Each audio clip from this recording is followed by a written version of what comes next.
When we grow, they always say if you don't like feel embarrassed by your life a year ago, you're not growing. And there is some like truth to that because when we come out of something, occasionally we learn new information, we learned a more aligned way of being for ourselves. But then we look back on those aspects of our younger selves, and generally we start to feel shame. When we have shame, so step two is okay, I'm doing better, but when I think about this, it makes me like cringe. So that's the shame piece of, well, now that I know what I know, it is kind of embarrassing that I used to be that way. And this happens all the time. It's the second part of healing is in getting to embodiment is forgiving ourselves. So it's like going back into the shame and being, well, I was doing the best I could, like based on my motivations at that time. That's what I thought was the right thing.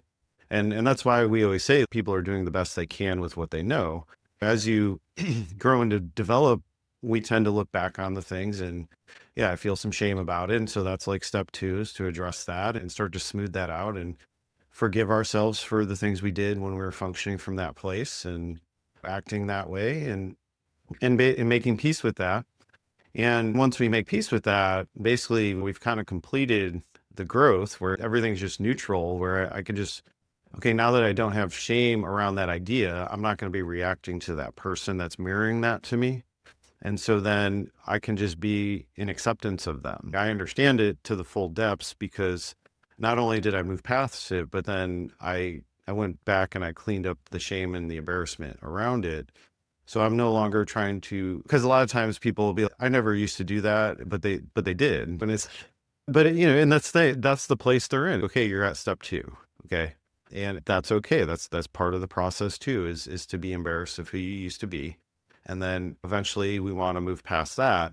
And then that's what opens that space of non-judgment is because I'm no longer actually judging myself, the younger version of myself. We need so my path was sitting around and meditating a lot. And so me just studying stuff. And so that's one version. But there's also, okay, through my relationships, who are the challenging people? Like, what are they showing me about myself? And that's all data that, okay, there's things within me that are tied up and unresolved. This person's showing that to me, and that's why I have a negative reaction to them. And so we just go back and we kind of rework it to find peace with it. So that's where you're at in life. It's okay. A lot of people feel that way around their like high school selves, right? Because we're really wanting to be accepted, we're really wanting to be included. That's when we often pretend who we're not the most, right? It's because like I'm trying to gain favor with other people. I'm trying to be accepted. And you kind of model yourself after, oh, this cool kid, what are some things they do? And I'm going to try and be like that. That's the kind of stuff where it's just like, well, yeah, I could have just been me all along, but I felt like I needed to do that based on where I was at in life.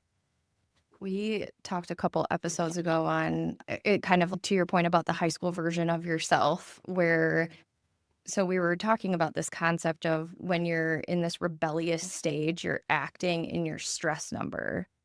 And something you said triggered that memory for me because the shame tied for the to the behavior in stress for me is so big.